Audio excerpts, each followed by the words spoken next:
కూడా చేరిపోతున్నాయి డ్రగ్స్. ఉమ్, ఉమ్, మున్సిపాలిటీ తెనాలనేది అలాంటి పట్టణం దగ్గరకు వచ్చినాయి అంటే ఒక ఆస్పెక్ట్. రెండవది ఇంకొక కేసు చూశాను నిన్న, ఆ వీడియోలు సెక్సువల్ వీడియోల్ని అక్కడి నుంచి, అంటే దాంట్లో బాధితులు ఉంటారేమో అనుకున్నాను కానీ తెనాల్లో అక్కడే ఆర్గనైజర్స్ ఉంటారు అనుకోవాలి నేను.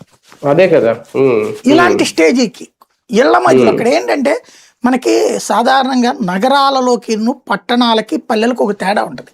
నగరాలలో పక్క అంటే మన అపార్ట్మెంట్లో పక్క ఫ్లాట్లో ఉన్నోడి గురించి కూడా మనకి తెలియదు, పేరు అవి కూడా మాక్సిమం ఎవరికన్నా ఉత్సాహం ఉంటే పరిచయం చేసుకోవాల్సిందే తప్పించి మామూలుగా అయితే పట్టించుకోదు ఎవరికైతే అనేటువంటిది.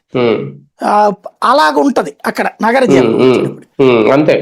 కాబట్టి నగరాల్లో తప్పు చేయొచ్చు, మనం ఎవడు పట్టించుకోడు కాబట్టి. కానీ పల్లెల్లో కానీ ఇట్లాంటి తెనాలి లాంటి పట్టణంలో కానీ పక్కన ఏంటి ఆ సందులో ఉన్న వాళ్ళందరి గురించి తెలుస్తుంది. చాలా మందికి ఒకళ్ళ గురించి ఒకళ్ళకి తెలుసు అక్కడ ఏరియా.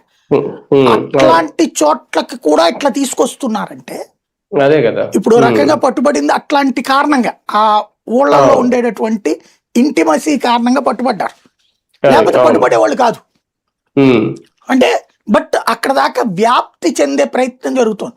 ఇక్కడ ప్రభుత్వాల దగ్గర వచ్చినటువంటి తప్పల్లా ఏంటంటే మత్తు మందులు, క్రైము అంటే నేరం, మర్డర్ అయినా మానభంగం అయినా ఇవన్నీ కూడా నేరస్తుడు చేస్తాడు.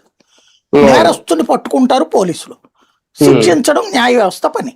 ఇది ఎవడున్న అధికారంలో జరుగుతుంది.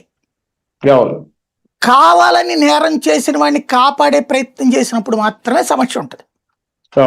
కాకపోతే జగన్ టైంలో అట్లా జరిగిన న్యాచురల్ క్రైమ్స్ ని పొలిటికల్ గా చిత్రీకరించారు.